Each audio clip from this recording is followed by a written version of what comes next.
ஜிஎஸ்டியை 2 அடுக்குகளாக குறைக்க GST council ஒப்புதல் அளித்துள்ள நிலையில் இதுவரும் 22ஆம் தேதி அமலுக்கு வரும் என்று மத்திய நிதியமைச்சர் நிர்மலா சீதாராமன் தெரிவித்துள்ளார். அதே நேரம் ஆடம்பர பொருட்கள், புகையிலை பொருட்களுக்கு 40 விழுக்காடு வரி விதிக்கப்பட உள்ளது. வரி சீர்திருத்தத்தால் 353 பொருட்களின் விலை குறைய வாய்ப்புள்ளது. விற்பனை மற்றும் சேவை வரிகள் ஒருங்கிணைக்கப்பட்டு கடந்த 2017ஆம் ஆண்டு ஜிஎஸ்டி வரி அமலுக்கு வந்தது. இந்நிலையில் ஜிஎஸ்டி வரியில் முக்கிய சீர்திருத்தங்கள் செய்யப்பட உள்ளதாகவும், இந்த ஆண்டு தீபாவளி பண்டிகையின் போது மக்களுக்கு பரிசு காத்திருப்பதாகவும் பிரதமர் நரேந்திர மோடி தனது சுதந்திர தின உரையில் அறிவித்திருந்தார். இந்நிலையில் மத்திய நிதியமைச்சர் நிர்மலா சீதாராமன் தலைமையில் 56வது ஜிஎஸ்டி கவுன்சில் கூட்டம் டெல்லியில் நடைபெற்றது. அதன் பின்னர் செய்தியாளர்களிடம் பேசிய நிதியமைச்சர் நிர்மலா சீதாராமன் 5, 12, 18, 28 என 4 அடுக்காக இருந்த ஜிஎஸ்டியை இனி 2 அடுக்குகளாக குறைக்க ஜிஎஸ்டி கவுன்சில் கூட்டத்தில் ஒப்புதல் வழங்கப்பட்டுள்ளதாக தெரிவித்தார். இதன் மூலம் பல்வேறு பொருட்களின் விலை குறைய உள்ளதாகவும், ஜிஎஸ்டி வரி சீர்திருத்தம் வரும் 22ஆம் தேதி முதல் அமலுக்கு வரவுள்ளதாகவும் அவர் கூறினார்.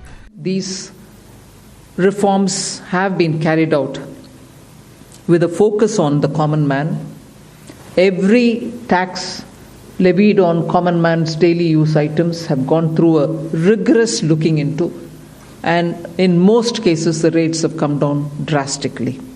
Farmers and agriculture as a whole will also benefit by the decisions we have taken today. மக்கள் அன்றாடம் பயன்படுத்தும் பால், சென்னா, பன்னீர், ரொட்டி, இந்திய பிரெட்டுகள் ஆகியவற்றுக்கு ஜிஎஸ்டியில் இருந்து விலக்கு அளிக்கப்படுவதாக கூறினார். இதேபோல மாணவர்களுக்கான நோட்டு புத்தகம், பென்சில், அழைப்பான், மேப், தனிநபர் காப்பீடு, மருத்துவ காப்பீடு, 33 உயிர்காக்கும் மருந்துகள் மற்றும் புற்றுநோய், அரிய வகை நோய் மற்றும் நாள்பட்ட நோய்களுக்கான மருந்துகளுக்கு ஜிஎஸ்டி வரியில் இருந்து முற்றிலும் விலக்கு அளிக்கப்படுவதாகவும் தெரிவித்தார்.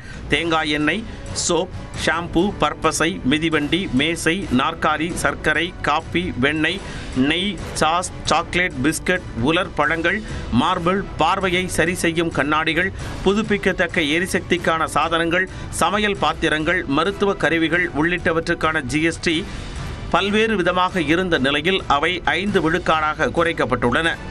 ஏசி, 32 அங்குல தொலைக்காட்சிகள், சிறிய வகை கார்கள், 350 சிசிக்கு குறைவான திறன் கொண்ட இருசக்கர வாகனங்கள், சிமெண்ட், பேருந்து, மோட்டார் வாகன உதிரி பாகங்கள், 3 சக்கர வாகனங்கள், சரக்கு வாகனங்கள் உள்ளிட்டவை 28 விழுக்காடு வரியில் இருந்து 18 விழுக்காடு வரிக்கு மாற்றப்பட்டுள்ளன.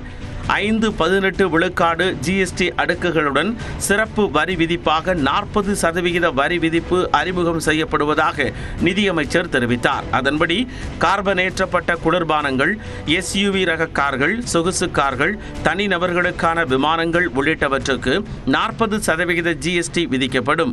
புகையிலை, பான் மசாலா, சிகரெட் ஆகியவற்றின் மீதும் 40 விழுக்காடு வரி விதிக்கப்படும் என்று அறிவித்தார். மறுசீரமைக்கப்பட்ட ஜிஎஸ்டி விகிதத்திற்கு ஜிஎஸ்டி கவுன்சில் ஒப்புதல் அளித்துள்ள நிலையில் 12% வரி விதிக்கப்பட்டிருந்த 99% பொருட்கள் 5%க்குள் கொண்டுவரப்பட்டுள்ளன. அதேபோல 28% வரி விதிக்கப்பட்டிருந்த 90% பொருட்கள் 18% வரி விதிப்புக்குள் கொண்டுவரப்பட்டுள்ளதாக மத்திய நிதியமைச்சர் தெரிவித்தார். இதன் மூலம் ஒட்டுமொத்தமாக 353 பொருட்களின் விலை குறைய உள்ளது. 38 பொருட்களின் விலை அதிகரிக்க உள்ளது. ஜிஎஸ்டி வரி சீர்திருத்தத்தால் 93,000 கோடி ரூபாய் அளவுக்கு இழப்பு ஏற்படலாம் என்று மதிப்பிடப்பட்டுள்ளது. அதே நேரம் ஆடம்பர பொருட்கள், புகையிலை பொருட்கள் ஆகியவற்றுக்கு 40 விழுக்காடு ஜிஎஸ்டி வரி விதிப்பதன் மூலம் 45,000 கோடி ரூபாய் வருவாய் கிடைக்கும் என்று கணிக்கப்பட்டுள்ளது. இந்நிலையில் புதிய ஜிஎஸ்டி வரி முறையால் குடிமகன்களின் வாழ்க்கை மேம்படும் என்றும் சிறு வணிகர்கள் வணிகம் செய்வது எளிதாகும் என்றும் பிரதமர் மோடி வரவேற்பு தெரிவித்துள்ளார். ஜிஎஸ்டி சீர்திருத்தம் மற்றும் வரி குறைப்பிற்கு வரவேற்பு தெரிவித்துள்ள முன்னாள் மத்திய நிதியமைச்சர் ப. சிதம்பரம், சீர்திருத்தம் மேற்கொள்வதற்கு 8 ஆண்டுகள் ஆனது மிகவும் தாமதமானது என்று விமர்சித்துள்ளார். இதுகுறித்து எக்ஸ் பக்கத்தில் பதிவிட்டுள்ள அவர், ஜிஎஸ்டி சீர்திருத்தம் செய்ய மத்திய அரசை தூண்டியது மந்தமான பொருளாதார வளர்ச்சியா, வீட்டுக்கடன் அதிகரிப்பா, பீகார் மாநில தேர்தலா அல்லது டிரம்பின் வரி விதிப்பா என்று அடுக்கடுக்கான கேள்விகளை முன்வைத்துள்ளார்.